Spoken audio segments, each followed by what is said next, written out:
Dia oficial do patriotário.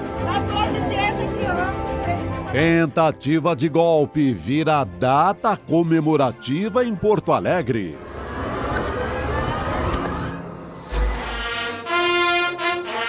Militares tentam melhorar imagem depois das revelações do esquema de joias. Esse comportamento coletivo não se coaduna com eventuais desvios de conduta. Detalhes com Chico Alves. Jair Bolsonaro entrega para o STF seus extratos bancários. E são revelados contratos milionários de Jair Renan. Veja com Guga Noblar. Pelo pensamento revolucionário do Agostinho Neto. O ICL Notícias, segunda edição, está no ar. A humanidade a se indignar contra a desigualdade.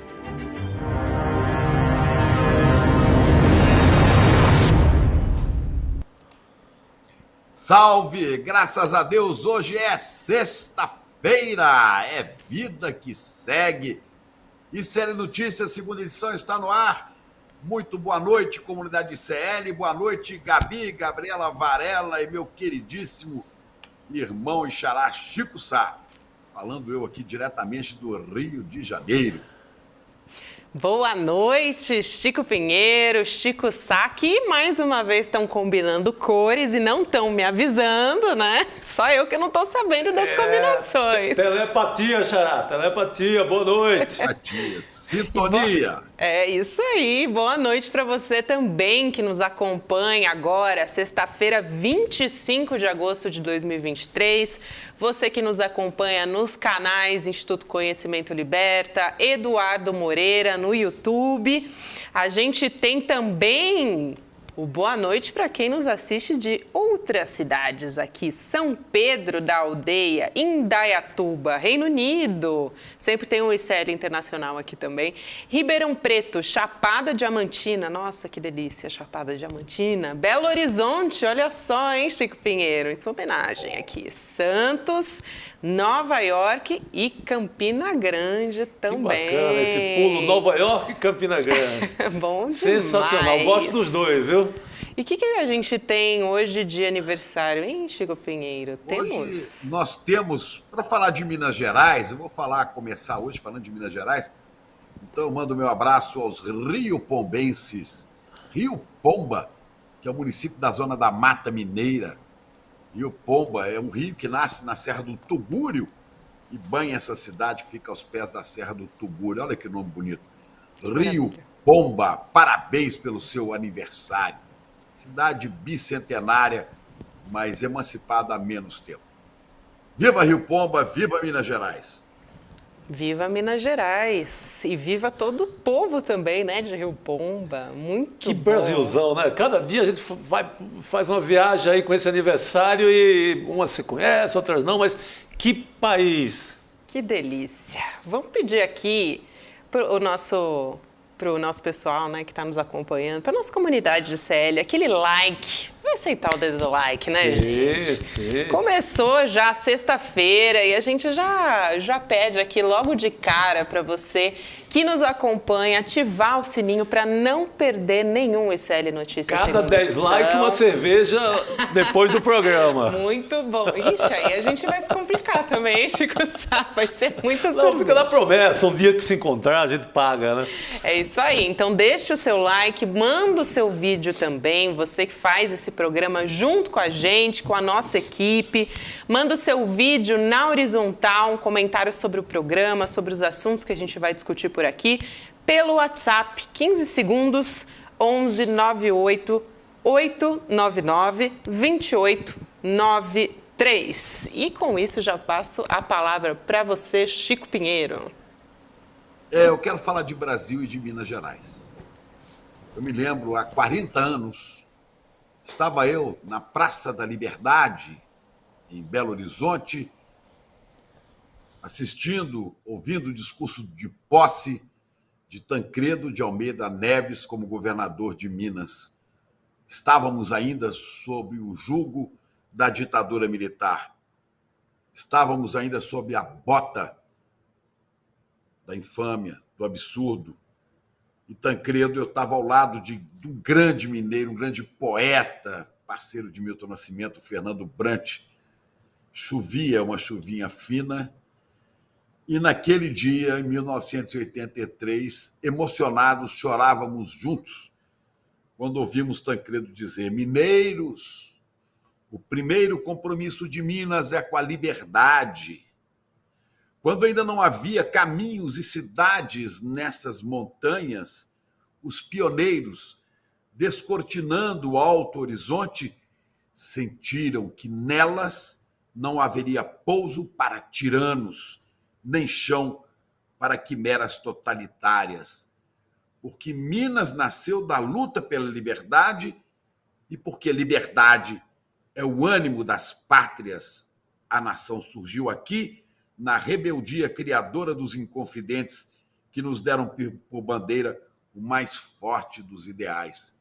Com a Praça da Liberdade lotada, Tancredo bradou: liberdade é o outro nome de Minas, mineiros.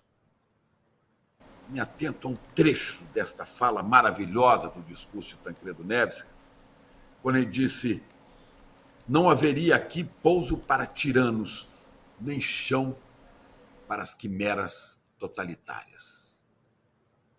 Mas Minas vai oferecer, através não de artífices da liberdade, mas de traidores da pátria, chão para tiranos, sim. Segunda-feira, o governador Romeu Zema vai entregar a Jair Bolsonaro o título de cidadão de honra de Minas Gerais. Bom, Minas é feita de heróis e de traidores. Minas, que é um tanto síntese do Brasil, viu nascer Tiradentes, aquele herói enlouquecido de esperança, que disse, antes de ser enforcado no Largo da Lampadosa, no Rio de Janeiro: 1000 vidas eu tivesse, 1000 vidas eu daria pela minha pátria, pela liberdade. Pois é. Mas Minas produz este herói e, ao mesmo tempo, produz o traidor que o levou à morte. Joaquim Silvério dos Reis passa a história como infame, como biltre, como um ser vil. Esta figura que vocês veem aí. Joaquim Silvério dos Reis. Mas Minas continua na sua luta por liberdade. Eu vou falar alguns nomes aqui. Houve um mineiro nascido no Cerro, lá na região de Diamantina, hoje, né? Que tinha até um jornalzinho chamado Sentinela do Cerro, Teófilo Otoni, que enfrentou as tropas imperiais de Caxias em 1842, numa dura batalha na cidade de Santa Luzia. Teófilo Otoni era um militante. Assim como Tiradentes sonhava com o Brasil livre, Teófilo Otoni sonhava com uma república verdadeira. Uma república que não é exatamente isso que a gente tem aqui. Tinha ideais liberais daquela época. Foi um grande brasileiro. Foi preso, foi levado a pé de Santa Luzia até Ouro Preto, depois ao Rio de Janeiro, mas depois ganhou o título que lhe dá Paulo Pinheiro Chagas, nesse livro de memórias, ministro do povo brasileiro. Mas Minas teve muitos nomes ainda na vida política. Eu vou saltar o tempo aqui e lembrar de Juscelino Kubitschek, esse mineiro do peixe vivo, alegre, festivo, que entendeu a importância de Minas como centro de coalizão do país e que soube perdoar aqueles que tentaram traí-lo, como em 2 rebeliões em 1958, em Jacareacanga e Aragarças, por militares traidores da aeronáutica. Depois, Minas Gerais teve outros nomes. Teve Itamar Franco, teve Dilma Rousseff. Itamar e tinha Minas como centro do seu patriotismo. E Dilma, que nasceu nas montanhas de Minas. Mas Minas tem, desde o começo também, uma série de nomes de traidores da democracia e da liberdade. Já falei aqui desse biltre Joaquim Silvério dos Reis, mas há outros tantos, não é? Há o general Olímpio Mourão Filho, que quando ainda era capitão, armou um plano falso, fake news, em 1935, em 36, o Plano Cohen. Era um plano que dizia que os comunistas iam tomar conta do Brasil. Esse plano serviu como base para uma feroz ditadura, a ditadura do Estado Novo, em 1937, ditadura de Getúlio Vargas e seus militares, general Eurico Gaspar Dutra, Góes Monteiro e outros tantos. Há outros na história de Minas. Para falar de um mais recente, tivemos, que eu considero traidor, o neto do grande Tancredo Neves, Aécio Neves, que conspirou com Eduardo Cunha e outros para dar um golpe derrubando a presidenta Dilma Rousseff, mineira como ele. Aécio aprendeu pouco desses grandes ideais de seu avô. E temos mais recentes, como o general Braga Neto, general candidato a vice na chapa de Jair Bolsonaro. Mas os nomes tanto de grandes libertários de Minas como de traidores estão na história. E aí não podemos nos esquecer deste que é o governador do estado hoje, Romeu Zema, que segunda-feira, Romeu Zema, que pode, quando terminar o seu mandato, se refugiar na fazenda, em Rifaina, que não é nem Minas Gerais, já é dentro do estado de São Paulo. Este que trai a memória de Tancredo e faz de Minas abrigo para tirano. Repousa em Minas, traz para Minas outro biltre, energúmeno, vergonhoso, Jair Messias Bolsonaro, dito cidadão de honra de Minas Gerais. A história ainda vai escrever essa história. No futuro será escrita essa história.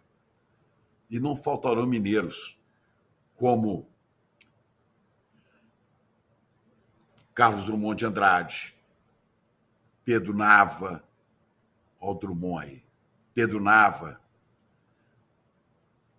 como João Guimarães Rosa, ou como Fernando Brant e Milton Nascimento, que cantam os valores mais profundos de Minas e nos deixam esta mensagem de liberdade, de fraternidade e de verdade na história, na mente e nos corações dos mineiros. A liberdade e a democracia continuam vivas nesse sopro de vento que varre as montanhas de Minas Gerais. Eu gostaria muito que esse vento movesse os corações dos mineiros para que protestem na segunda-feira. Para que na segunda-feira, no palácio que se chama Palácio Tiradentes, que é a sede do Legislativo Mineiro, protestem contra esse dia de infâmia, o dia em que Bolsonaro, pela mão de um coronel, que hoje é deputado, o nome não importa, mais um traidor, dará a Bolsonaro, num papel, o título de cidadão de honra de Minas Gerais. Não podem ficar impassíveis os mineiros que conhecem a sua história. E hoje, 25 de agosto, dia do soldado, eu dedico o meu trabalho a alguns grandes soldados da história de Minas Gerais, começando, é claro, pelo alferes Joaquim José da Silva Xavier, o Tiradentes, mas sem me esquecer de um mineiro que faz aniversário hoje. Carlos Alberto Libânio Cristo, que faz 79 anos. Meu querido amigo Frei Beto, a quem o país deve 4 anos de liberdade. Passou 4 anos no cárcere por defender os ideais de liberdade de Minas Gerais, de democracia e de dignidade. Meu querido Frei Beto, parabéns pelo seu dia. E que os mineiros não se esqueçam que traidores, se os temos, temos também sonhos e mineiros que constroem a liberdade. É isso. Dedico isso a Beto, falo para os mineiros com todo o meu coração e peço, não aceitemos impassíveis a esse título infame para este que se homiziou na Flórida, este Biltre, este que ainda há de parar com justiça atrás das grades, Jair Messias Bolsonaro. Mineiro, jamais. Viu, Chico, Gabriela? Protesto. É difícil, né? Pois é, difícil. que homenagem, né? Por quê? Difícil ser mineiro nesse momento. Nossa Senhora. Protesto. Voto com o editorial do Xará. Tem que protestar, porque é no momento de... Digamos que estivéssemos ali em 2018, ainda naquela febre da ilusão bolsonarista. Aí um mineiro ou outro não sabia quem era esse camarada. Não tinha acompanhado a história dele, ali como um péssimo militar. Chegou lá e tal, vamos homenagear Jair Bolsonaro. Mas hoje... Depois de tudo que aconteceu... Depois das minas do rei Salomão em joias, depois de uma movimentação financeira, no mínimo, muito estranha, depois de mostrar que é um senhor rico, que saiu podre de rico do governo, que fugiu para não passar a faixa a um presidente eleito democraticamente, esse cara covarde, pequeno, é homenageado? Pô, Minas, vamos corrigir isso aí. E Romeu Zema se mostrando aí um bolsonarista raiz, né? A gente já sabia, mas... Ele citou Mussolini, né, Chico? Ele citou Mussolini, que é praticamente o inventor do fascismo. Agora ele homenageia o Bolsonaro. Ele está indo num caminho, digamos, bastante complicado. Gostaria que um dia ele terminasse citando ou repetindo, né, o general Olímpio Mourão Filho, que eu disse aqui que era um mero capitão, em 1937 fez um plano para justificar o golpe do Estado Novo, mas que depois, como general, desencadeou, a partir do Juiz de Fora, o golpe da ditadura que começou em 1964. E depois, vendo a asneira que fez, terminou dando uma entrevista dizendo: olha, em matéria de política, eu não entendo nada. Eu não passo de uma vaca fardada. Seria uma boa frase a ser dita em breve por Romeu Zema. Traidor dos ideais de Minas, traidor de Tancredo Neves, de Tiradentes e do voto de muitos mineiros que já sabem que entraram num caminho torto. Ficamos assim. É isso aí. Estou muito indignado, mas vamos para frente. Vamos chamar o Guga Noblar para se juntar a nós. Olha, o Guga também foi avisado, hein? Tá de vermelho, só eu que fui excluída. Meio laranja ali, né? Meio laranja e tal, salmão. Ô, Guga, boa noite. Dia do salmão. Dia de salmão. Boa noite, minha querida Gabi, meus queridos Chicos e essa audiência maravilhosa. É dia de salmão aqui pra gente e é dia de mais trolha aí pros bolsonaristas, né?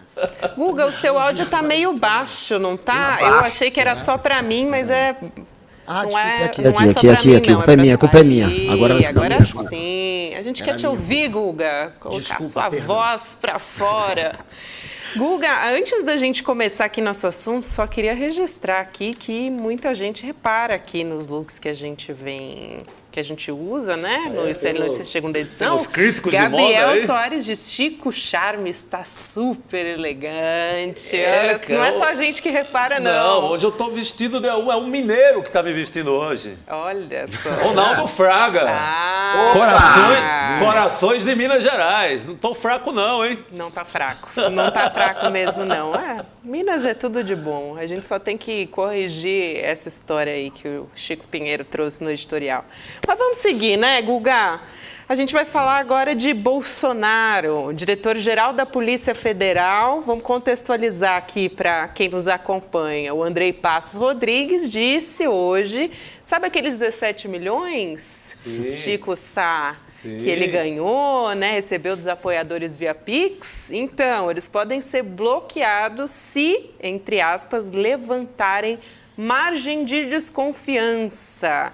É grana, viu, que veio daquela campanha do Pix de Bolsonaro. Ele dizia que era para pagar multas. Agora, Guga, eu achei curioso esse texto. O que é margem de desconfiança?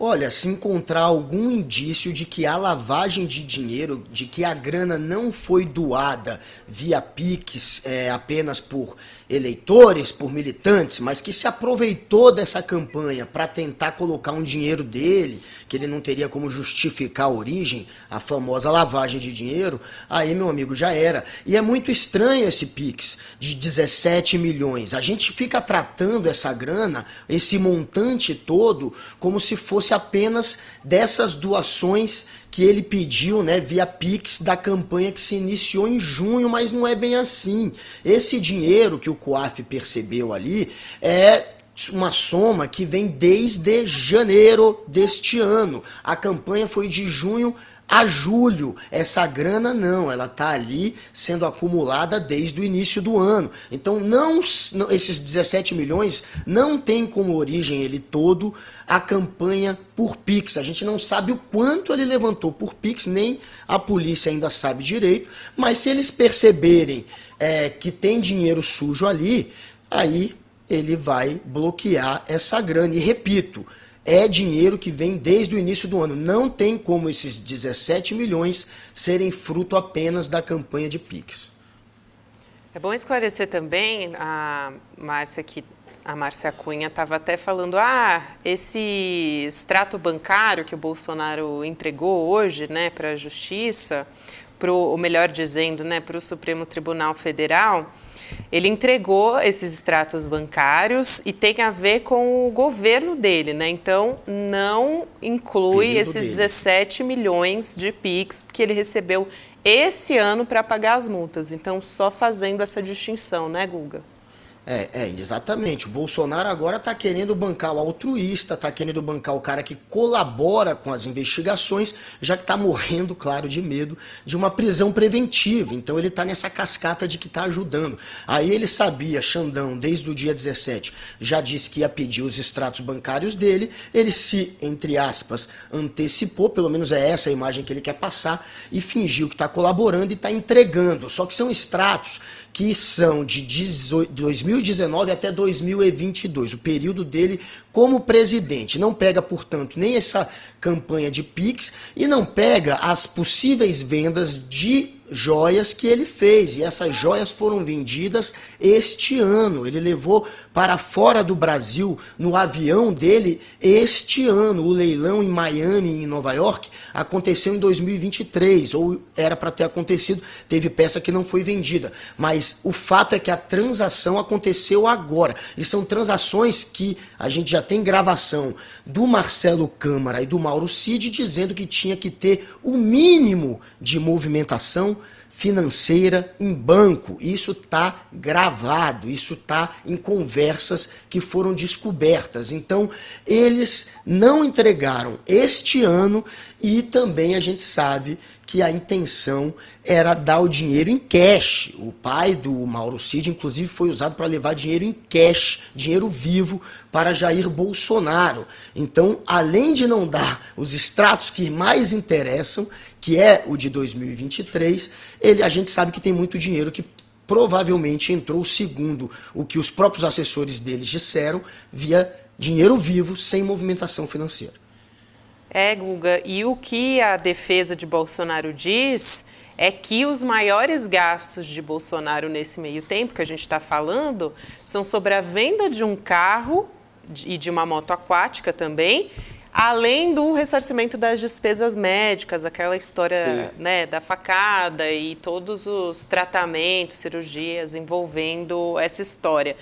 E isso se refere a uma decisão do ministro Alexandre de Moraes, do Supremo, que também a defesa, Bolsonaro, a Michelle, o tenente-coronel Mauro Cid, o Xandão pediu, né, a quebra de sigilo de todos eles, e aí a defesa de Bolsonaro está se antecipando e fazendo a entrega desses extratos bancários, né, Chico Sá? Mas falta o da Michelle. Falta o da Michelle. Falta o da Michelle. Dizer, só para complementar, eles não entregaram o da Michelle e aí também ficou no ar. Por que não?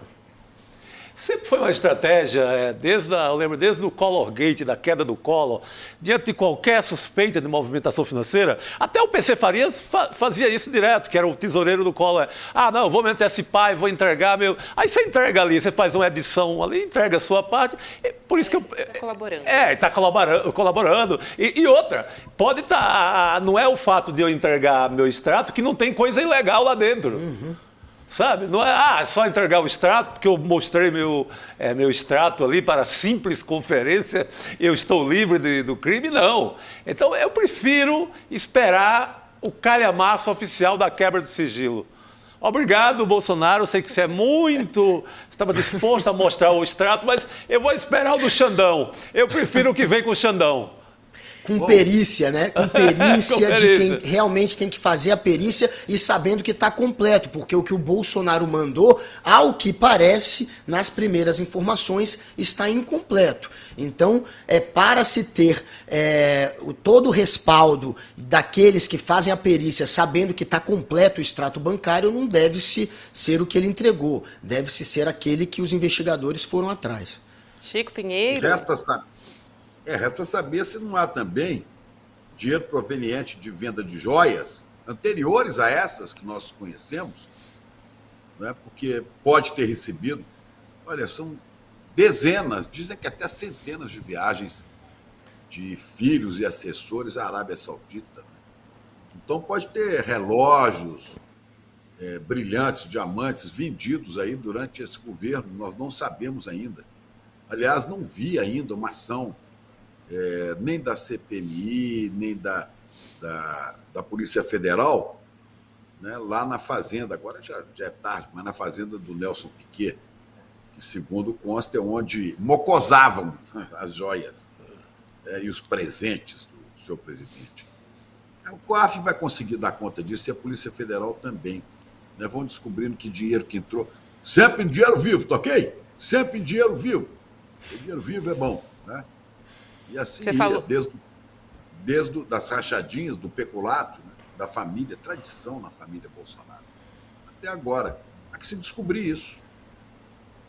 Você falou, Chico Pinheiro, das viagens à Arábia Saudita, só para lembrar aquele levantamento do Congresso em Foco, né, de que nos 4 anos de governo Bolsonaro, o ex-presidente da República viajou, junto com a equipe ou representantes dele, 150 viagens para a Arábia Saudita, né? Então, vamos só lembrar disso. 150 viagens para a Arábia Saudita em 4 anos.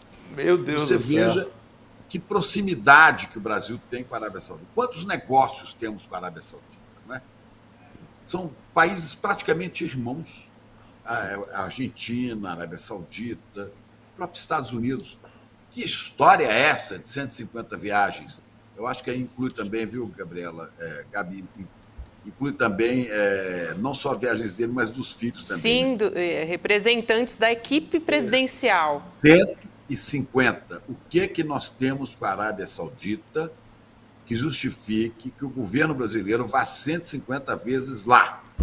Não cheira bem essa história. Não cheira bem mesmo. E falando em não cheirar bem, vamos falar do Filho 04? Boa! Gostei da passagem. Esse, as contas também não cheiram nada bem, né? Não cheiram nada bem, Chico Sá, e tem novidade essa história. E esse é muito frágil juridicamente, porque não tem mandato. Ele está assim, abertinho, ele está assim, ó, minha algema, sabe? Porque ele não tem mandato, ele não tem proteção alguma de nada, nenhum fórum privilegiado, ele não foi ex-presidente, ele está muito vulnerável. Fosse eu o 04, eu já estava tentando processar meu irmão, né? Eu estaria danado da vida com meu irmão, Flávio, dizendo ele é um pobre coitado, um imbecil, ele não tem onde cair morto. Que história é essa? Ele não sabe nada, não tem onde cair morto. Bom, não tem onde cair morto, mas está lá no Balneário Camboriú recebendo R$ 9.500 de salário, né, do senador lá de Santa Catarina, o senador, agora me foge o nome aqui. Mas está lá. Não, é o Jorge Seif. Jorge Seif, isso. Não tem onde cair morto. Ele tem 107, ele tem 107 opções para cair morto, 107 imóveis da família. Não, quem disse que não tem onde cair morto foi o Flávio Bolsonaro. Só que apesar de ele dizer isso, é interessante, porque a empresa do Jair Renan, que é a RB Eventos, faturou 4,5 milhões de reais com contratos de propaganda e mídia. Olha só, essa história foi revelada na coluna Na Mira do site Metrópolis. Então, ontem o Filho 04, a gente trouxe a história aqui no ICL Notícias, segunda edição, foi alvo de uma operação de busca e apreensão, né, da Polícia Civil do Distrito Federal por investigação de uma organização criminosa envolvida em fraude, lavagem de dinheiro, quer dizer, 171, né? Agora, Guga, o cerco está se fechando também, mais ainda do entorno da família Bolsonaro. E é interessante, né, esse faturamento, se o Flávio Bolsonaro diz que ele não tem onde cair morto. Como assim? Pois é, como é que não tem onde cair morto se tem uma empresa de sucesso como a RB, né? A RB funcionou entre 2020 e 2023 e pelo período de um ano entre 2021, julho de 2021 e julho de 2022, teve essa grana que eles faturaram, abocanharam 4,5 milhões em contratos de mídia, apesar da empresa, na época, ter um capital social de 105 mil reais.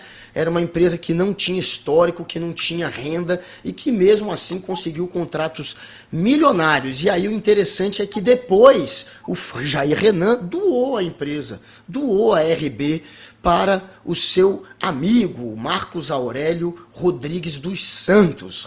Repassou a administração da empresa para ele de graça, doou para ele, e a empresa acabou fechada depois de um tempo e ninguém nunca entendeu. Como uma empresa que conseguiu um sucesso arrebatador em tão pouco tempo fechou? Por que fechou? Lembrou até a história da fábrica de chocolates de Flávio Bolsonaro, aquele que tinha uma loja de chocolates que vendia muito em dinheiro vivo, ganhava mais dinheiro vivo do que o normal, aquela loja ali.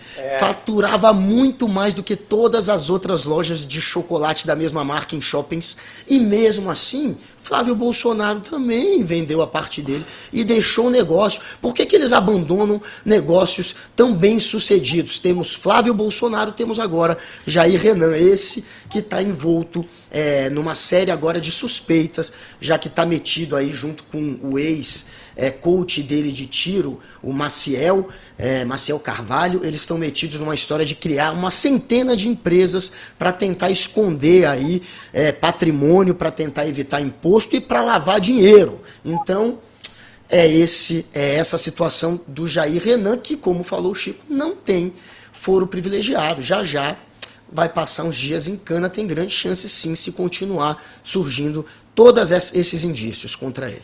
Tá tentando, né? Tá tentando. O foro privilegiado, mas aí só em 2024, viu? Tem que esperar 2024. Agora, o Jair Renan, se nada der certo para ele, ele pode virar coach, né? Para explicar como é que ele virou um empresário de sucesso. Assim. Ele é associado com um coach, né? Tinha alguém nesse rolo que a Polícia Civil do Distrito Federal foi atrás, tem um coach também no meio. É isso. E Guga, você falou da loja de chocolate. do Flávio Bolsonaro, eu lembro que o balanço dava conta que é como se todo dia fosse dia da Páscoa na loja de chocolate do Flávio Bolsonaro. O movimento dele era todo dia tinha coelhinho da Páscoa, assim, não tinha mudança. Tanto fazia ser 10 de abril como 5 de maio, todo dia era dia São João, tudo era Páscoa. O movimento era lá em cima, na hora de lavar o dinheiro. Pois é, teve essa história, né, que fizeram. Era Páscoa todo dia e era dinheiro vivo também. Certo. Ou seja, era muita grana em dinheiro vivo numa loja de chocolate. Claro que acendeu o alerta vermelho, todo mundo imaginou e imagina que isso foi lavagem de dinheiro. E mesmo assim, mesmo com esse sucesso, uma Páscoa eterna dentro da loja dele, ele resolveu vender.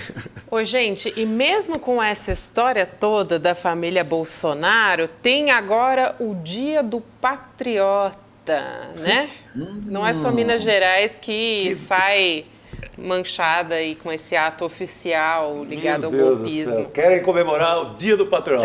Como é que é essa história? Em Porto Alegre, os vereadores decidiram instituir o dia 8 de janeiro, gente, o dia do golpe, tá? Aquele fatídico domingo que as pessoas invadiram o Congresso, invadiram a sede dos três poderes, para quebrar tudo, né? Quer dizer, virou o Dia do Patriota. Vi até um comentário muito bom do nosso colega, nosso amigo Leandro Demore, ele falando, quero entender melhor esse dia. Então, o Dia do Patriota vai ser comemorado no dia que eles dizem que o Flávio Dino e que o Lula fizeram armação? Não é essa a tese? A tese do bolsonarismo é que foi uma armação, o dia 8? Então vão comemorar dia 8? Tem alguma coisa errada aí, né, Guga? Não faz patriotários, né? Patriotários. Porque não deu certo, golpistas. acabaram presos. Ainda tem uns aí que ainda vão ser descobertos, que é patriotários que acharam que podiam mudar o país a partir daquela palhaçada que fizeram lá. Palhaçada, me perdoem os palhaços. E o Alexandre Bobadra, que foi o autor, né, desse pedido para o Dia do Patriota, né? O vereador Alexandre Bobadra, do PL, e hoje do PL, né, ele perguntou, né, entre aspas, por que no Brasil quem se considera patriota torna-se motivo de chacota? Porque tenta comemorar o Dia do Patriota num dia do golpe, no dia 8. Isso já é um motivo de chacota. O cara é um idiota completo. Mas, enfim, é essa a contradição. Além de tudo, num dia em que eles dizem que foi armado pela esquerda. Não faz sentido nenhum. Olha lá. E o vereador patriota que aí. foi caçado. Dá para não rir numa coisa dessa? Não dá, né? O patriota Tem que rir. ainda grita, porque tá sem som. Tem o grito dele, Brasil! E tal. Hoje eu tava no aeroporto.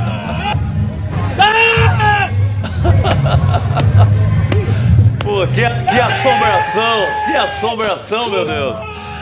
Isso é uma assombração, é uma visagem, como diz na minha terra, uma visagem. É uma visagem, A patriotária. visagem é boa. E Você é acredita interessante... que hoje eu estava Pode no falar, aeroporto aí de São Paulo e passou uma senhora por mim e como se, com a capa de Batman, era a bandeira do Brasil. Tava aí, e o inominável, o imbrochável, estava se preparando para embarcar, acho que para Brasília. Estava numa van lá esperando para ser levado ao avião. Graças a Deus eu não passei perto, não. Mas Pô, você viu quem estava ali? O inominável. Que perigo, hein, Chico? Cuidado. Uma senhora com uma capa dessa, achando que ia voar, né? Eles usam capa se fosse o Super-Homem, a Mulher Maravilha. Vou voar. Olha aí. Que maravilha. Falem conosco, seres extraterrestres. Falem conosco. Vamos Agora, tomar gente, o poder. Isso é bem sério, né? Porque ela foi aprovada, essa proposta, por uma maioria de vereadores. Esse vereador, que é o autor da proposta, ele foi cassado há poucos dias, acho que não faz nem 10 dias que ele foi cassado. E também dá a dimensão do perigo que a gente ainda está correndo, né, com a extrema-direita. Claro. Não dá para subestimar, né? Não, há um resquício ali que tá vivo. Essa senhora aí do aeroporto que o Chico encontrou, tem uma lama ali que está viva. Não, eles colocam a cara em alguns eventos e tal, Não sei se com aquela densidade de alcançar a votação do último 30 de outubro, no embate ali Lula-Bolsonaro, mas vivos. Tem uma laminha aí de autoritarismo muito vivo. Pois é, A querem pegar o dia ignorância é um 7. ser vivo, né? Eles querem de novo usar o dia 7 de setembro. O importante isso, é não isso. deixar que isso aconteça, né? Isso é muito importante. Guga Noblar, vou me despedir de você. Boa sexta-feira, bom descanso. Muito bom passar essa semana na sua companhia. Um beijo. Que isso. Prazer o meu. Um beijo para os meus queridos Chicos, para a Gabi, para essa audiência linda. Segunda estamos de volta. Tamo juntos. Tamo junto. Vamos lá. Vamos chamar o Chico Boa noite, Alves Guga. com a gente? É Eu nóis, e os né? 3 Chicos. Boa noite, Chico Alves. Que maravilha esses dois na tela, hein, gente? Puro Olha luxo. só, cara, lado a lado, que lindo. Legal. Aí. Boa noite, Gabi. Boa noite, Chico Pinheiro. Boa noite, Chico Sá. Eu estou aqui na Serra, em Miguel Pereira. Espero que o sinal resista bem até o fim da participação aqui. Espero que vocês estejam ouvindo Vai bem. resistir. Vai Boa, ter que tá. resistir bravamente. Sim, segura aí, Chico, segura. Chico Alves, esse ajudante de ordens de Bolsonaro, o tenente-coronel Mauro Cid, trazemos aqui todo dia, a gente está falando dele. Depois, no inquérito, né, nesse momento, no inquérito que apura as ações lá do hacker, o Walter Delgatti Neto, contra o sistema do Conselho Nacional de Justiça. E aí, Chico Alves, o Delgatti diz que ele já teve várias vezes no Ministério da Defesa para conversar sobre eleições, né? Aí teve toda aquela história, entrou pela porta de trás, depoimento do Mauro Cid justo no Dia do Soldado, vale a pena fazer essa ressalva aqui. Agora, o Delgatti virou um problema, né, para as Forças Armadas. É um problemaço que eles puxaram para si, né? É um problema, na verdade, é um problema que foi criado dentro de um enorme problemaço que foi a gestão de Jair Bolsonaro, né? Várias distorções na atuação das Forças Armadas aconteceram e a campanha contra as urnas eletrônicas, a campanha contra o processo eleitoral brasileiro foi uma dessas distorções criadas por eles próprios. Eles sucumbiram à campanha de ataque de Jair Bolsonaro às urnas eletrônicas, participaram o ministro da Defesa de então, Paulo Sérgio Nogueira, o general Paulo Sérgio Nogueira mergulhou de cabeça nessa tarefa e a ponto de aceitar, pelo que Delgatti falou, né, foi o próprio Bolsonaro que exigiu que ele fosse encaminhado ao Ministério da Defesa e o pessoal do Ministério da Defesa aceitou que o hacker, já então considerado criminoso, fosse até lá. Segundo o blog, se não me engano, da Andréa Sadi, informa, ele foi até lá mascarado, né? Entrou no prédio do Ministério da Defesa mascarado para ir participar daquela farsa e dar argumentos para questionar as urnas eletrônicas. Então, é um problema que as Forças Armadas têm assim, por conta do próprio... uma parte das Forças Armadas que se associou ao golpe. E é uma pena, é triste para quem é militar das Forças Armadas, que hoje, dia 25 de agosto, dia do soldado, a imagem de soldado que vem à cabeça principal, a mais difundida, é justamente essa que a gente estava vendo ali, do Mauro Cid, que foi depor no meio de vários crimes, acusado de vários crimes, foi depor com a farda do Exército Brasileiro e, infelizmente, no dia 25 de agosto, dia do soldado, o soldado que mais tem aparecido na imprensa é esse aí, que tudo indica, vai ser considerado criminoso no final das acusações, é o que tudo indica, e traz o nome, traz o crédito das Forças Armadas lá para baixo, porque eu não sei se a maioria das pessoas sabe, mas soldado, todo militar é originalmente um soldado, assim como todo todo jornalista é um repórter, originalmente, o cara pode ser editor, pode ser apresentador, mas originalmente a gente é repórter. Assim, todo militar é soldado, seja ele general, tenente-coronel. Então, a imagem de soldado, esse dia 25 de agosto que a gente tem, é Mauro Cid depondo, se calando, sendo alvo de várias acusações, os e-mails dele sendo escarafunchados e vários outros em torno dele também nessa vergonha. Chico, a imagem dos militares está muito ruim e até a Márcia Cunha cunhou o termo harmonização institucional, que é o que os militares estão tentando fazer, né? Uma operação de redução de danos na imagem. E hoje que é dia do soldado, como disse. Mas está complicado, ficou feia a imagem, tá complicado ajeitar esse negócio aí. Exatamente. E cirurgião vai sofrer. Vai sofrer, não é fácil. Vai sofrer tanto quanto uma harmonização facial que aconteceu essa semana aí. O curioso, Gabi, é que nessa campanha aí de harmonização institucional, como é que a Márcia falou? Harmonização institucional, exatamente. Nessa harmonização institucional, uma das metas é explicar para a população para que servem as Forças Armadas. Você vê a que ponto a gente chega. Quando o governo vai ter que fazer uma campanha para dizer para que servem as Forças Armadas, que não seja para confabular golpes, planejar golpes, é porque realmente o papel, a imagem das Forças Armadas estão em um momento muito ruim e precisa mesmo, mas eu acho que mais do que uma campanha, o que é necessário é que as Forças Armadas mudem o seu tipo de atuação, façam uma autocrítica e mudem o seu tipo de atuação, né? Porque do jeito que estão até agora, nem eu estou vendo essa autocrítica e nem tenho certeza de que elas vão mudar daqui para frente esse tipo de atuação, desse planejamento golpista que ainda hoje a gente tem notícias por aí de resquícios nas Forças Armadas.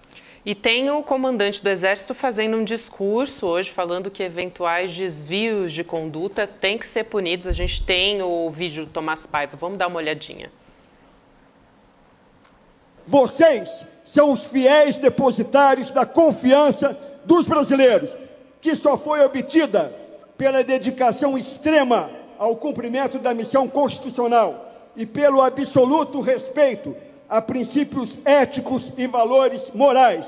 Esse comportamento coletivo não se coaduna com eventuais desvios de conduta, que são repudiados e corrigidos, a exemplo do que sempre fez Caxias, o forjador do caráter militar brasileiro.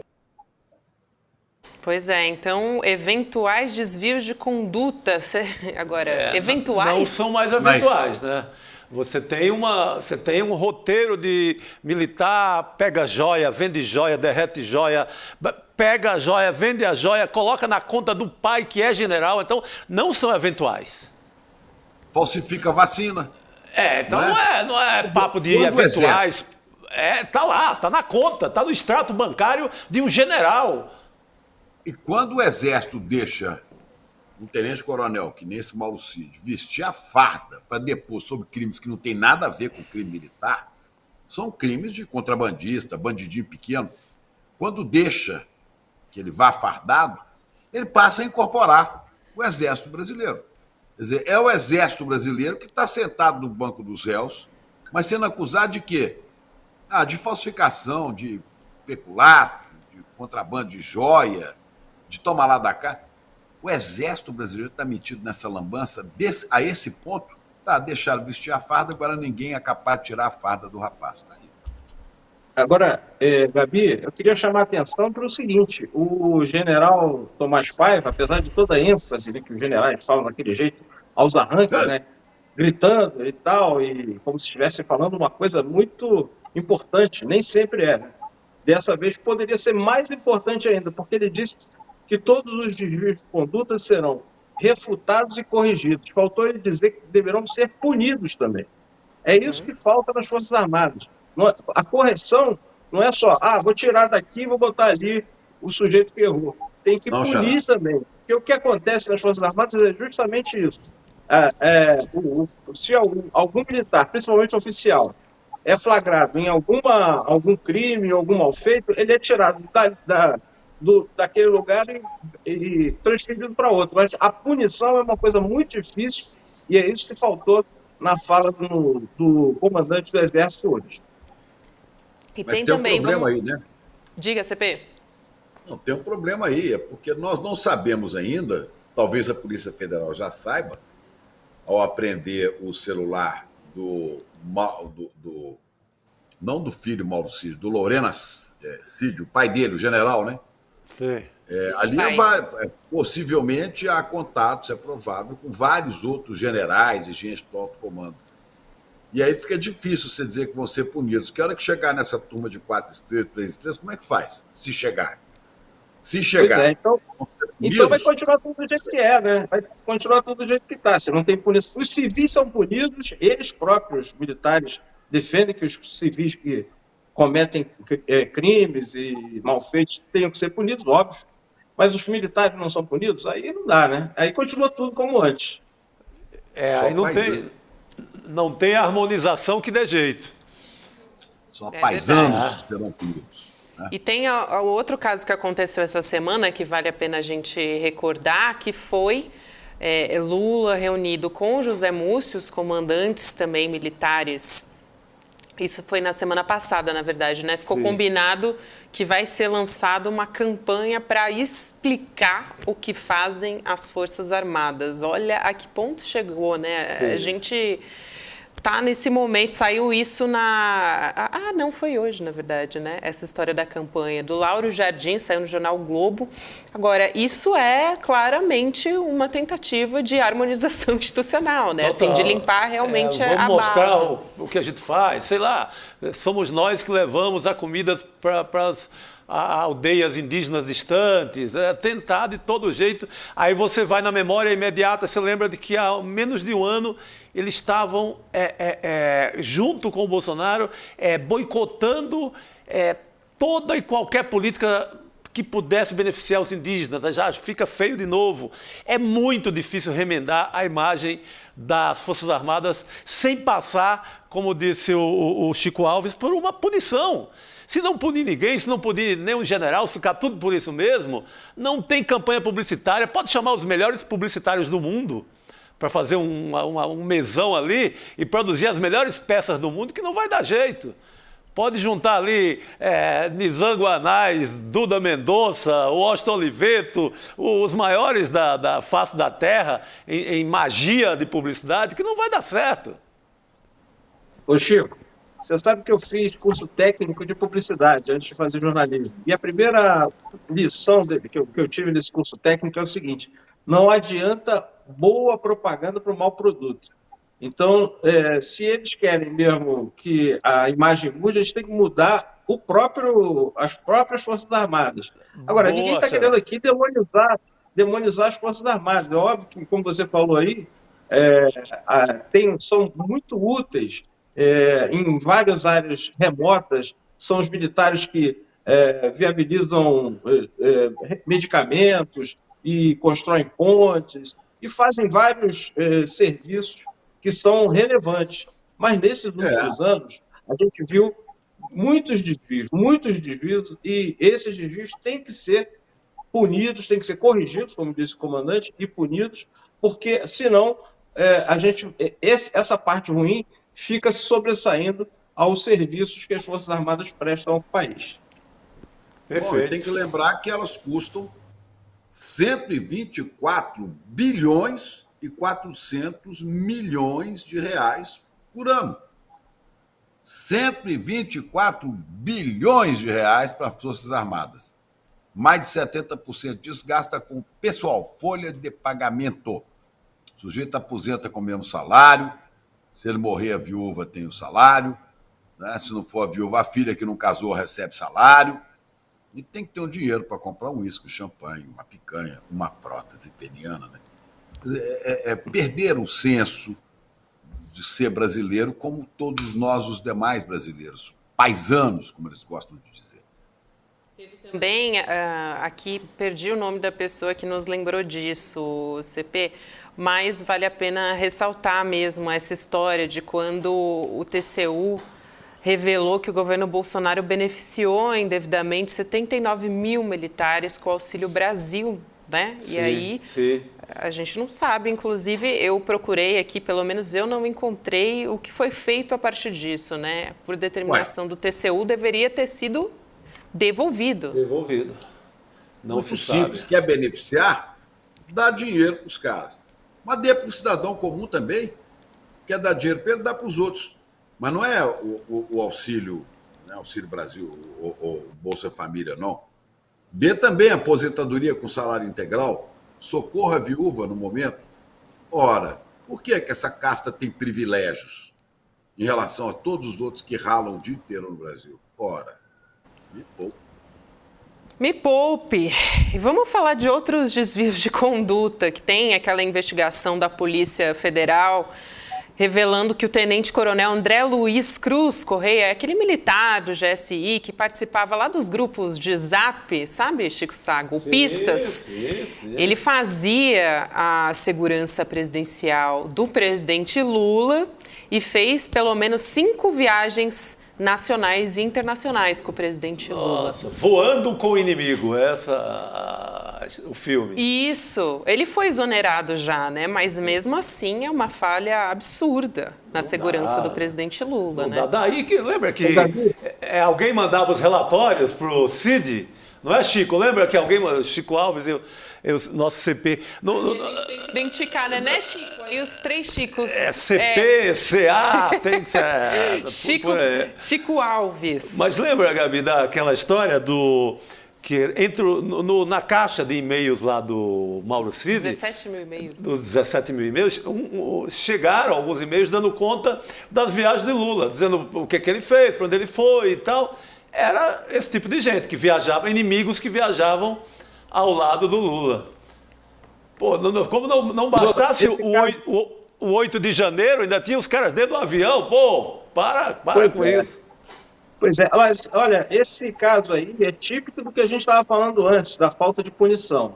Esse militar foi flagrado, a Andréa Sadi, nossa colega Andréa Sadi da Globo News deu essa notícia, ele foi flagrado integrando um grupo de WhatsApp com mensagem golpista. Dizem eles que o que estão dizendo é que ele não escreveu nada, não falou nada que fosse comprometedor, mas o fato de estar num grupo desse tipo já é comprometedor bastante. E aí, flagrado nessa irregularidade, o que o comandante do Exército fez, segundo a própria Andréa Sadi publicou no seu blog, transferiu e ele agora está lotado no gabinete do comandante do Exército. Ué, então, eu não entendo. Imagina isso numa instância civil. Se alguém, na Polícia Federal, digamos, se um agente da Polícia Federal é flagrado num grupo de mensagens golpistas e aí é retirado e vai para o gabinete do diretor da Polícia Federal. Então, continuo dizendo que essa harmonização institucional, se não mudar a própria instituição, se não mudarem as Forças Armadas, não resolve. Outra coisa, um detalhe que está passando assim, com menos atenção, era um grupo de mensagens golpistas, há pouco, até a março, pelo menos estava funcionando, não sei se continua ainda, com militares da ativa.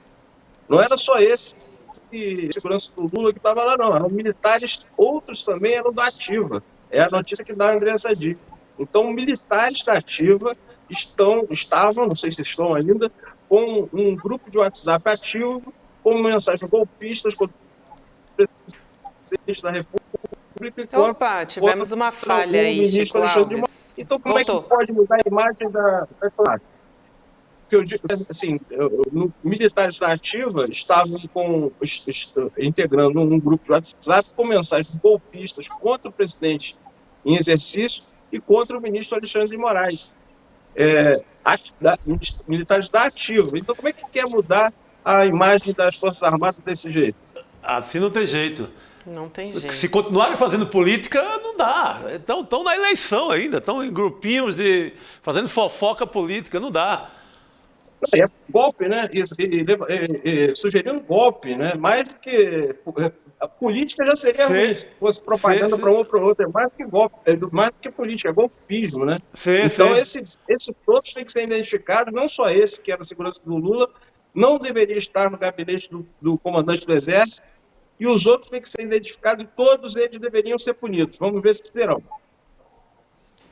Vamos seguir adiante com os nossos assuntos aqui. Chicos, falar agora do voto do Cristiano Zanin ainda é algo que desde ontem a nossa audiência está comentando muito e realmente tem mobilizado muito a opinião das pessoas. No Supremo Tribunal Federal, esse voto do Cristiano Zanin contra a descriminalização da maconha para uso pessoal foi trending topics hoje nas redes sociais, no Twitter ou no X-Twitter, né? Agora que ninguém sabe mais o nome ninguém sabe mais o lá. nome. Mas ele foi indicado, o Zanin, pelo presidente Lula e está causando para algumas pessoas estranheza. Esse voto que está sendo conservador foi o segundo voto já tido como conservador. Tem mais um daqui a pouco que eu quero trazer para a gente comentar também. Mas ele está sendo elogiado por políticos da direita, elogiando então o Cristiano Zanin e bastante gente... Por pastores evangélicos, Isso, por aí vai. Exatamente. Olha só o que disse o deputado Silas Câmara, do Republicanos. É líder da bancada evangélica no Congresso. O voto de Zanin não me surpreende pelo fato de eu ter tido a oportunidade de recebê-lo antes de ele ser elevado à função de ministro pelo Senado. Ele disse de forma clara e definitiva isso. Ele, além de ser homem de família, tinha as convicções dele em defesa de uma sociedade saudável. Achei muito curiosa essa palavra que ele usou. Então, aí a fala do deputado Silas Câmara. Também o senador bolsonarista Eduardo Girão, do Novo, do Ceará, disse que o voto foi uma grata surpresa. E aí eu vou trazer o posicionamento também, por exemplo, da deputada Sâmia Bonfim, do PSOL de São Paulo. Lamentável o voto de Zanin. Descriminalizar a posse de drogas é essencial para combater o encarceramento em massa e a suposta guerra às drogas que afeta, sobretudo, pobres e negros. A próxima indicação de Lula ao STF deve representar as lutas democráticas e progressistas. Esse encontro, que disse o líder da bancada evangélica no Congresso, foi aqueles encontros todos que o Zanin fez antes de ser sabatinado. O Zanin em campanha ainda para ter o voto dos caras. Então ele foi conversar com essas lideranças conservadoras, um a um, né, para fazer ali, para vender o peixe dele, vamos dizer assim. Agora, o Chico Alves, você disse nas suas redes sociais, e eu concordo também, não me surpreendeu esse voto, sinceramente, e o Chico Alves colocou nas redes sociais dele. Eu já sabia, então quero ouvir Chico Alves falar sobre isso também. Gabi, eu estou sendo até meio chato com isso, eu reconheço, porque eu estou repetindo o tempo todo que antes eu já tinha comentários discordando dessa indicação do Lula. Um desses comentários foi aqui no ICL2, inclusive eu estava aqui na Serra também. Na coluna que eu tinha no UOL, eu fiz 2 ou 3 colunas, na participação em vídeo no UOL também. A gente teve um probleminha aqui na conexão do Chico Alves. Chico, acho que agora a gente... Será que voltou totalmente ou a gente pode reconectar o Chico Alves? Vamos reconectar ele, né? Aí a gente faz... Sai, a gente faz de novo. Isso. Acho que agora está voltando, né? Só a gente falar que vai reconectar que a internet... Chico está na Serra, está lá na Serra. Isso, ele está na Serra. Ele já volta. Fala, diga, CP. Essa questão do ministro Zanin tem umas coisas graves aí, né? Primeiro que ele deve ter pelo menos mais 27 ou 28 anos no Supremo Tribunal Federal, porque a não ser que ele saia antes, uma data dele vai até os 75 anos, ele tem 47. E esse é um lado terrível quando você vê as posições que ele vai assumindo. Mas tem um lado saudável também, uma pessoa de 47 anos, né, pode aprender muita coisa, quem sabe ainda aprenda. aprenda, sobretudo, a julgar sim, né, segundo as normas da lei, do direito, mas que não faça ouvidos moucos à voz das pessoas, das ruas, sobretudo daqueles que mais carecem do Estado brasileiro. Isso. Os que estão presos, os pobres e pretos, principalmente. Quer dizer, se ele ficar nessa posição, é ruim para ele, para a imagem dele, é ruim para o país, é ruim para os brasileiros. E eu não acredito que o doutor Zanin esteja aí a serviço de alguma coisa, pelo menos na ideia dele, que não sejam os brasileiros, né? Eu gostaria até de conversar com ele sobre isso. Chico Alves voltou. Aí, Chico. E aí, tá? Melhorou agora ou não? Melhorou, Continua Chico. travando? Não, melhorou. Agora a gente pode te ouvir a respeito do voto de Zanin. Eu queria aproveitar e incluir uma informação a respeito do voto de Zanin, que acho que você pode comentar as duas, porque elas conversam, Chico Alves. Porque o Zanin, ele votou hoje isso para reconhecer que os guardas municipais integram órgãos de segurança pública. Então, era um julgamento no Supremo Tribunal Federal que estava desempatado, foi o voto empatado, e o voto dele desempatou, formou maioria. E aí essa decisão do STF, por que eu trouxe? Ela facilita, ela reforça, na verdade, que os guardas municipais possam fazer abordagens, que eles possam revistar lugares, enfim, que eles considerem suspeitos de tráfico de drogas. E na prática, o que é isso? Vai permitir atuar com força policial. É mais um reforço nessa lógica de guerra às drogas. E até, Chico, se você me permite dizer isso aqui também, porque eu estava conversando com um advogado mais cedo, porque tem muita gente contra também que essa discussão seja feita, inclusive a nossa audiência no Supremo e no Judiciário, que isso deveria ser uma discussão do Congresso, enfim, o Congresso mais conservador dos últimos anos. Seria pior, né? Seria pior ainda, mas não é nem essa questão. Quando a gente não tem o que defina o que é uso pessoal, o que é tráfico de drogas, a gente leva ao policial que vai realizar, enfim, o seu trabalho. Ele acaba definindo o que é o traficante e o que não é, quer dizer. E aí a gente tem casos bizarros de gente ser presa com 7 gramas de maconha. E você sabe o tipo de gente, né? Gente com endereço em comunidades. Não é gente dos Jardins aqui em São Paulo, nem do Leblon no Rio de Janeiro, nem de Boa Viagem lá no Recife. É gente já de comunidade, é gente preta, é gente pobre. Então, tem um endereço muito bem definido. Muito claro, né, Chico Alves? Quero te ouvir sobre isso também. Então, vamos recapitular. São 5 decisões desastrosas do Zanin, né? É a 5ª decisão em 25 dias como ministro. Na prática, depois do recesso, né, começou a atuação do STF a 1º de agosto. Então, hoje é dia 25, em 25 dias são 5 decisões desastrosas do Zanin. Uma que não aplicou o princípio da insignificância para um roubo de R$100, o que mostra insensibilidade social. Teve aquela outra de não concordar em equiparar a ofensa às pessoas LGBTQIA+, à ofensa racial. Só o Zanin votou contra, né? Ele foi mais conservador até do que o Cássio Nunes Marques. O André Mendonça se considerou impedido. Teve aquela também que legalizou a atuação de advogados em processos em que os parentes sejam juízes. Então, a mulher de Zanin vai poder atuar num processo em que ele é juiz. Essa da descriminalização das drogas que ele não acolheu. E hoje, esse voto que desempatou. Foi o Zanin que decidiu o assunto. Tornou as guardas municipais integrantes do sistema de segurança pública. Para a gente ter uma ideia do risco e do prejuízo que isso pode trazer, eu vou ler aqui o que disse um ministro do STJ, que votou contra a atuação da Guarda Municipal dessa forma, em um processo que estava no STJ. Ele disse o seguinte, que esse tipo de autorizar que cada um dos 5.570 municípios brasileiros tenham sua própria polícia, subordinada apenas ao comando do prefeito local e insubmissa a qualquer controle externo, é um erro. Quer dizer, aí está o risco. Guardas municipais, que originalmente foram criados para ser vigilantes patrimoniais. A Constituição diz isso expressamente.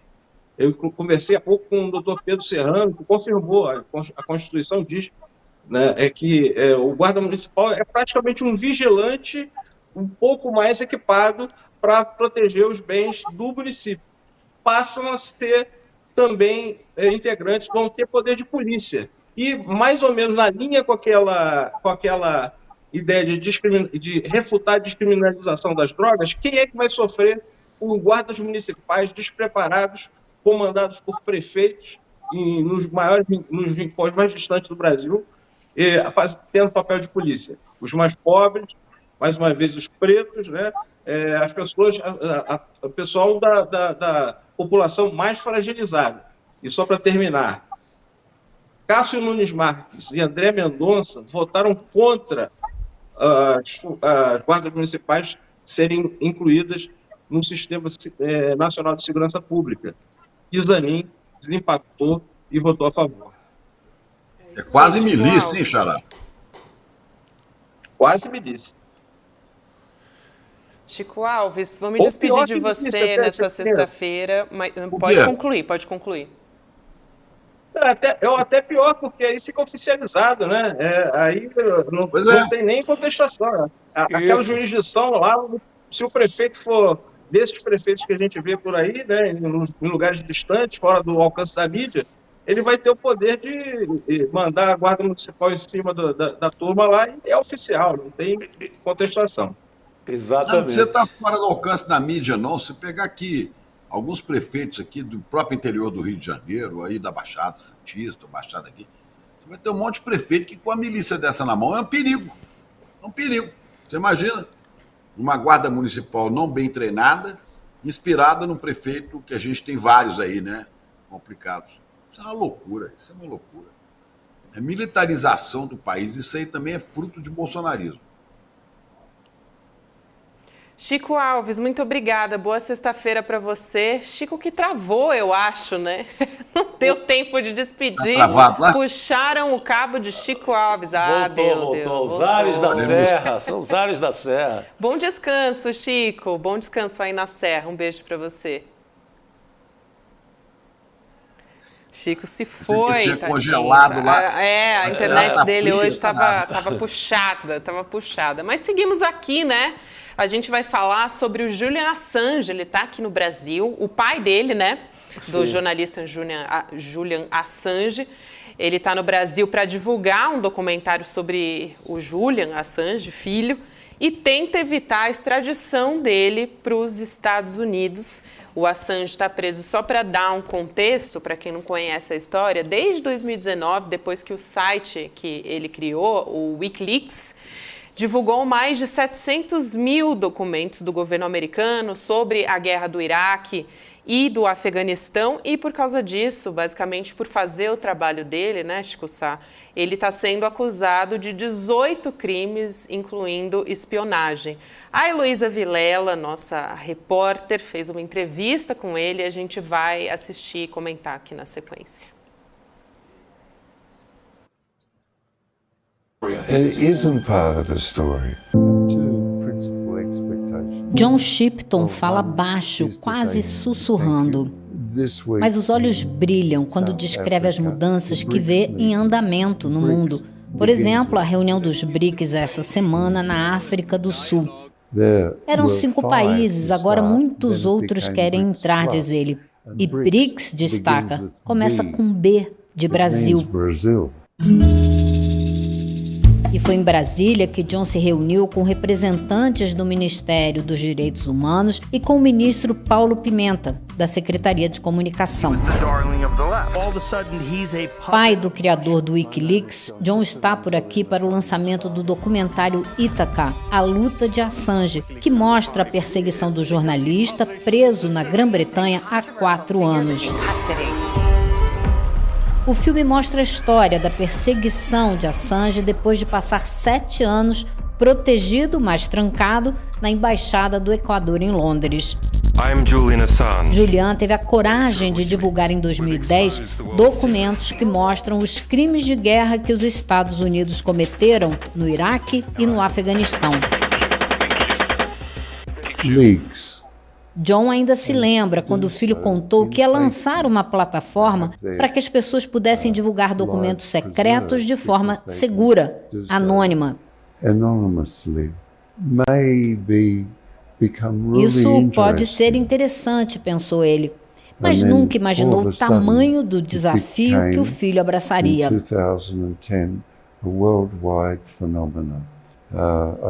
Agora, afirma, a vida dele sempre corre risco.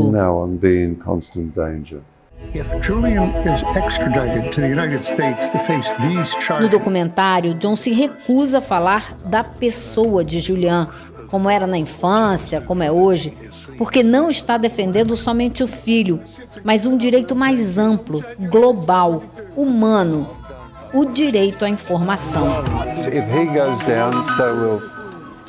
Ele criticou a chamada mídia tradicional, que considera comprometida demais, especialmente nos Estados Unidos.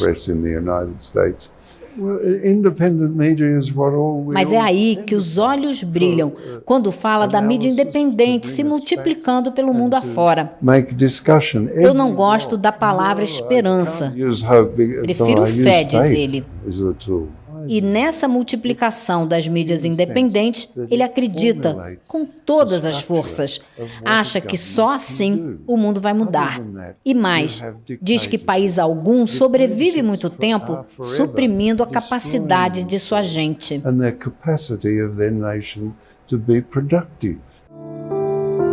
Não à toa, pergunto sobre o aumento significativo de pessoas dormindo nas ruas dos Estados Unidos. Mais de 42 milhões de norte-americanos se alimentam com food stamps, um cupom do governo, em um país de 250 milhões, destaca. Ele conta ainda que viajou pelos Estados Unidos, visitou 9 universidades, fez 60 eventos em 47 dias em 42 cidades e ficou chocado com a decadência. Sinal de mudança no horizonte? Quem sabe? Antes de se despedir, ele me presenteou com um forte abraço. Disse com os olhos cheios d'água esperar que a conversa continue em outro momento. Como quem diz, quando o filho sair da cadeia em liberdade.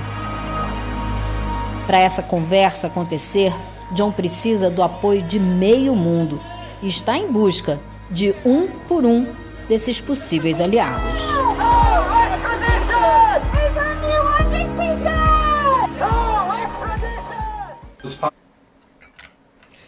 Essa história, toda vez, a gente já conhece a história, mas toda vez a gente se choca, né? Se sensibiliza. É impossível não sensibilizar, né, CP?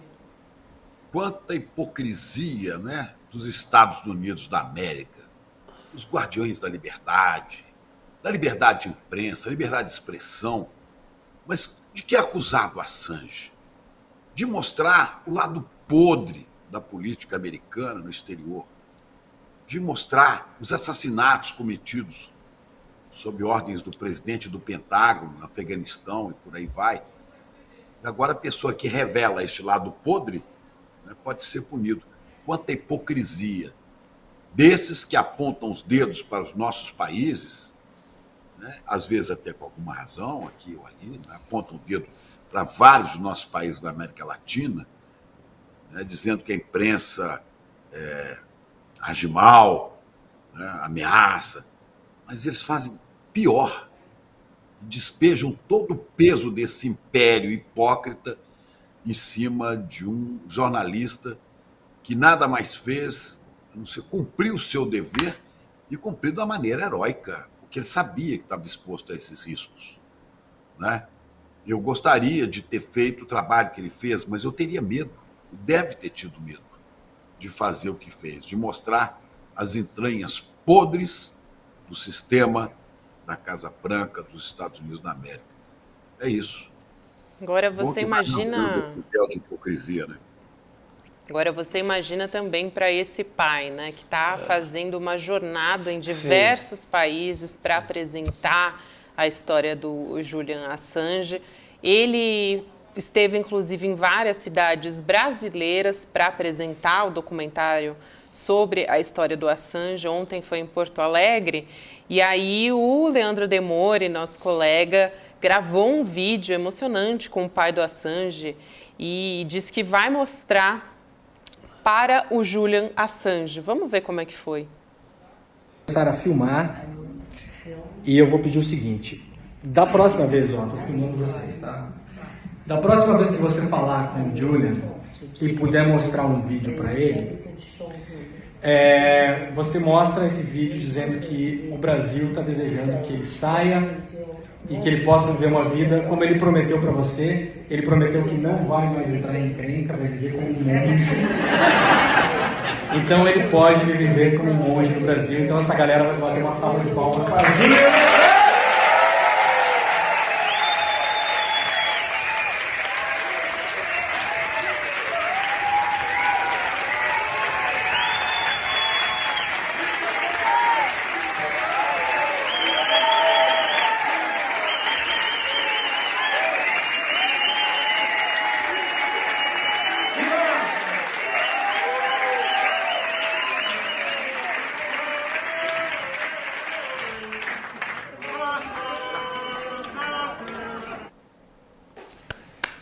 Free Assange, né? Liberdade para Assange.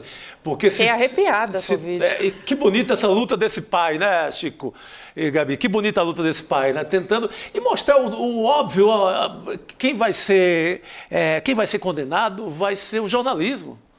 Sabe? E a gente vê no Brasil o pequeníssimo espaço que a mídia dita profissional, comercial, dá para essa história. Quase nada, né? Em sintonia total com o pensamento do governo americano. E outra, se extradita o Assange para os Estados Unidos, adeus. É praticamente uma pena de morte. Então, estamos lutando por isso.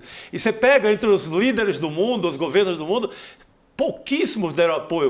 Tem o Lula com o governo brasileiro, o governo mexicano, mas conta-se nos dedos o número de países que estão apoiando a luta do Assange. Então, é uma luta utópica, mas bonita e comovente, né? A forma como esse pai sai pregando pelo mundo inteiro, não só pela liberdade do filho, mas pelo direito da gente aqui no ICL dizer o que pensa, investigar quem deve ser investigado, mostrar documentos, né, Xará?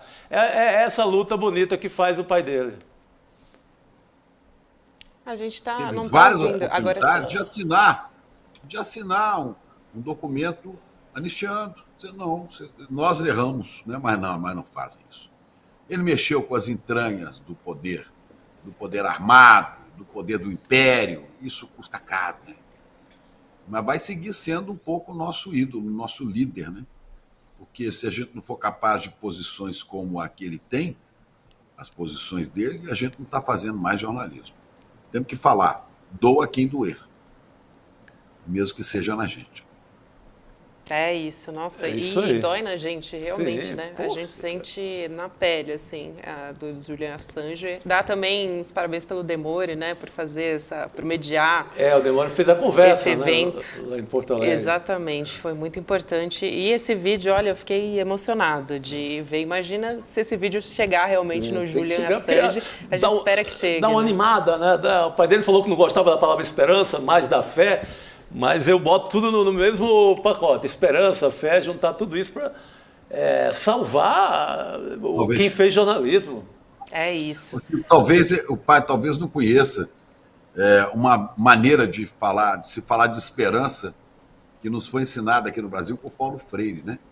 Não é esperança de esperar sentado, não é esperança do verbo esperançar, do agir para que as coisas aconteçam. E, nesse sentido, eu acho que devia fazer um monte de vídeo e mandar para o governo dos Estados Unidos. Manifestações, mandar para ver se mostra para esse povo, né, esses guardiões da liberdade falsa, né, que as pessoas sensatas, o mundo não está de acordo com isso. Não. É isso. Esperançar é o verbo do Paulo Freire. Esperançar, muito bom. E a gente tem a figura pública hoje também. Vamos falar sobre uma personagem da história muito importante, né? Que é a Dilma Rousseff. Sim. Sexta-feira, dia de figura pública. A Dilma foi a primeira presidenta, né? A primeira presidente mulher da história do Brasil. E essa semana o Tribunal Regional Federal manteve o arquivamento daquela ação contra a Dilma por causa das chamadas pedaladas fiscais, que foi o que motivou o impeachment contra ela. Agora a gente vai ver a análise da agência pública. Buscamos o voto. Vamos tentar provar a corrupção.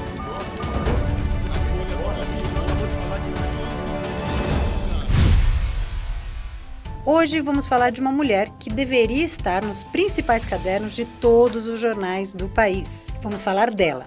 A primeira mulher a ser chefe da Casa Civil, a primeira mulher a ser presidente do Brasil e a primeira mulher a ser presidente do Banco dos BRICS.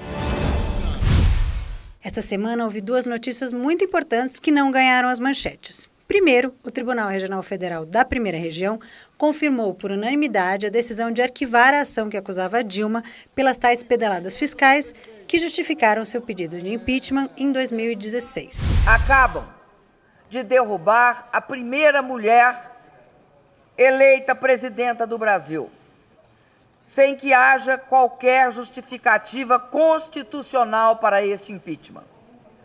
Mas o golpe não foi cometido apenas contra mim e contra o meu partido ou os partidos aliados que me apoiam hoje. E isso foi apenas o começo. O golpe vai atingir indistintamente qualquer organização política progressista e democrática. O tribunal considerou que o Ministério Público não demonstrou envolvimento intencional dela e dos demais acusados na manipulação de dados dos bancos públicos para mascarar os resultados fiscais. Os juízes disseram não haver nem evidências da participação de Dilma nessas operações. O caso foi arquivado definitivamente, ou seja, não havia crime nenhum. Além disso, essa semana rolou uma reunião histórica dos BRICS, o bloco fundado por Brasil, Rússia, Índia, China e África do Sul, com a participação de Lula, dos presidentes sul-africano e chinês e do primeiro-ministro da Índia. São líderes que representam 40% da população mundial e mais de um quarto do PIB global. O presidente russo, Vladimir Putin, não participou, porque é acusado de ser criminoso de guerra e poderia ser extraditado para o Tribunal de Haia. Então ele fez um zoom básico e aproveitou que estava na Rússia para dar um sumiço no mercenário Prigozhin, que liderou um levante militar contra ele há menos de 2 meses. Mas isso é só um parênteses. A reunião dos BRICS foi histórica porque o bloco anunciou a expansão da aliança para mais 6 países: Arábia Saudita, Argentina, Irã, Emirados Árabes, Egito e Etiópia.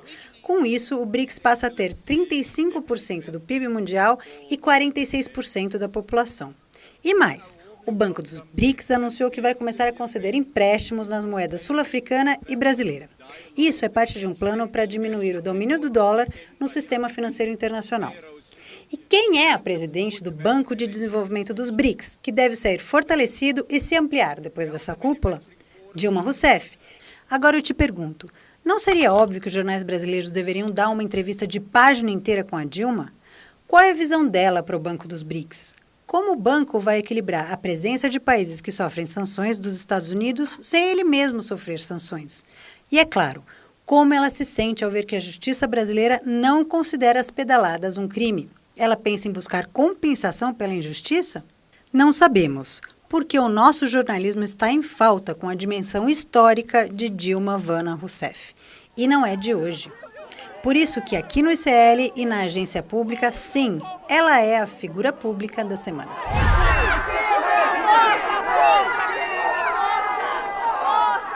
Ficamos por aqui, mas eu queria lembrar para vocês que estamos na reta final da nossa vaquinha para passar a limpo a história do Samuel Klein, o fundador das Casas Bahia, e dos crimes sexuais dos quais ele é acusado contra crianças. Precisamos de R$90 mil e só faltam 5 dias. Então, tira o escorpião do bolso, doe 5, 10, R$20 pelo Pix e ajude a gente a levar essa história para milhares de pessoas. Segue o nosso Pix, contato@apublica.org. E até semana que vem. Importantíssimos os pontos que a Natália Viana trouxe hoje, hein? Importantíssimo. Ela vai em cima de uma questão fundamental essa semana. Você viu o destaque que a mídia comercial, chamada comercial, deu para o arquivamento definitivo das tais falsas pedaladas? Notinha desse tamanho. Pé de página, quando é o jornal impresso, coisinha de nada. Todo mundo assim meio envergonhado, escondendo. Por quê?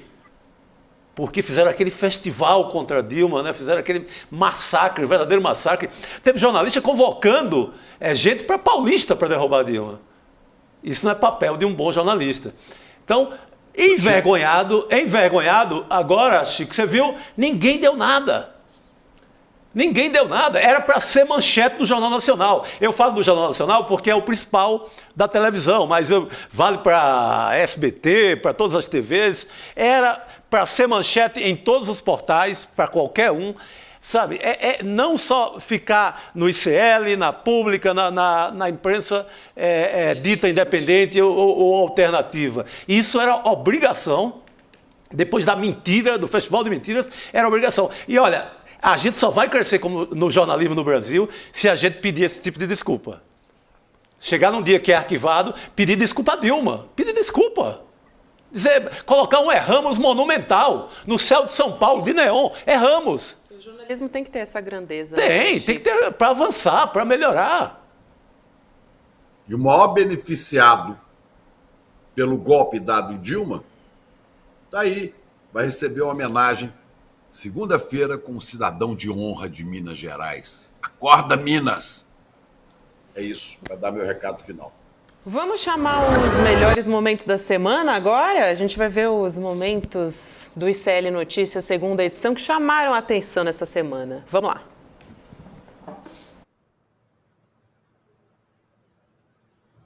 Não perca esta oportunidade que nós temos de colocar os militares no seu devido lugar, depois de 140 anos, 130 anos de república. Esses caras fardados sempre estiveram tumultuando a vida democrática neste país, dando golpe, armando treta. O Chico acabou deixando uma bela dica para os nossos colegas que referendaram o golpe assim desde a primeira hora. Acho que a gente erra como jornalista. Claro. Faz uma reflexão. Comete injustiça, comete erros, falhas. Exatamente. Faz uma reflexão, reconhece que errou. Lá em 95, ou seja, já faz um tempinho, o Bolsonaro ele defendeu estudantes de um colégio de Porto Alegre que fizeram uma homenagem a Adolf Hitler como o personagem histórico mais admirado. E aí, o Bolsonaro, que era deputado federal nessa época, disse que os alunos escolheram Hitler por entenderem que, de uma forma ou de outra, tô fazendo aqui aspas porque ele disse isso, ipsis literis, o líder, o nazista Hitler soube impor ordem e disciplina.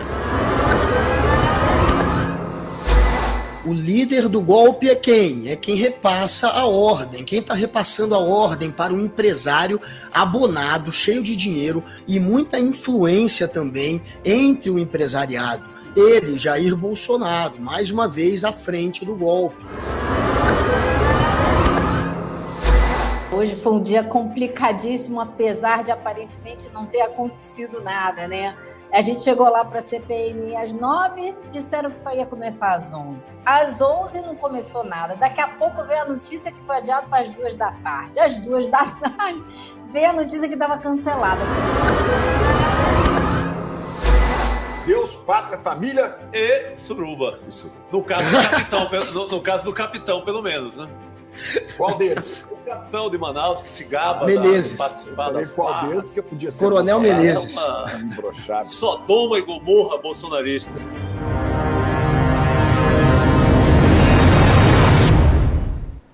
É isso aí, resumo da nossa semana. Sextou, boa noite, Chico sextou. Sá. Boa noite, CP, que o Sinapse tá batendo na porta. Vambora. Vamos lá.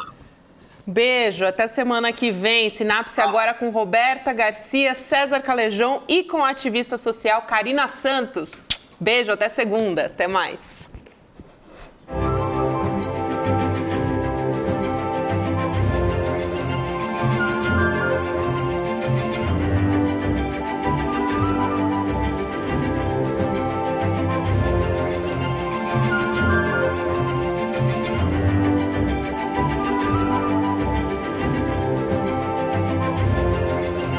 Brasil.